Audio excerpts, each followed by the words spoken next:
for a good death, you need to practice to keep your mind calm. And you can do it by the method of mindfulness or the method of wisdom. Mindfulness is try to focus your mind on something to keep your mind from thinking. If your mind don't think, then there will be no fear, no nothing. Just the mind will be calm and quiet. But it's only a temporary measure.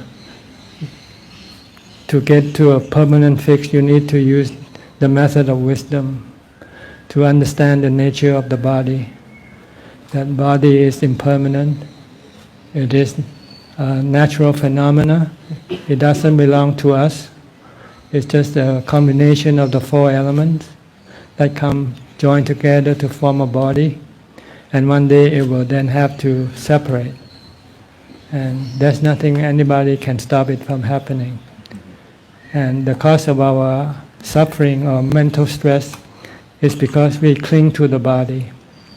We want the body to last forever. We don't want it to disappear because we, through our delusion, thinking that the body is us. When in fact we are just the one who know, who thinks. We call the mind. That is connected to this body temporarily. So we have to understand the nature of the mind, the nature of the body. That the body is not the mind and the mind is not the body. One day it has to be separated. And in order to be separate in a peaceful and happy way is to let it go, let it happen. And you need the strength of mindfulness to stop your mind from resisting this truth. Your mind still wants to cling, wants to keep the body for as long as possible, even though it's causing the mind tremendous suffering. So if we want to reduce the suffering, we just have to accept the eventuality of the body. The body will one day has to return to the four elements. That's it. And so if we can see this with wisdom, see that we are not the body, and there's nothing we can do in order to keep the body forever, then we just have to let it happen, let it go. We just remain calm and just merely knowing this is happening. Just focus on your breath until you no longer breathe.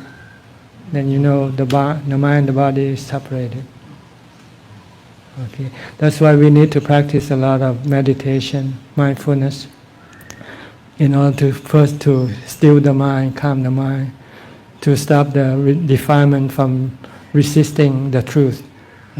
Once we can control the defilement, then we use wisdom to teach the mind to let go. And when you know you have to let go, if you don't, you will suffer. If you don't want to suffer, you let go. Okay. So this is two levels. The first level is mindfulness only. If you go to a fearful place that might be causing you to be concerned about your life, you can use the mantra Bhutto Bhutto to recite to calm your mind down. Once your mind becomes calm, then the fear disappears temporarily, and you just remain calm and not affected by the situation. But if you want to be permanently get rid of the fear, you have to accept the truth of the body. That one day the body will have to die, and no one can stop it from dying. If you want to live in peace and die in peace, then you just have to accept the dissolution of the body.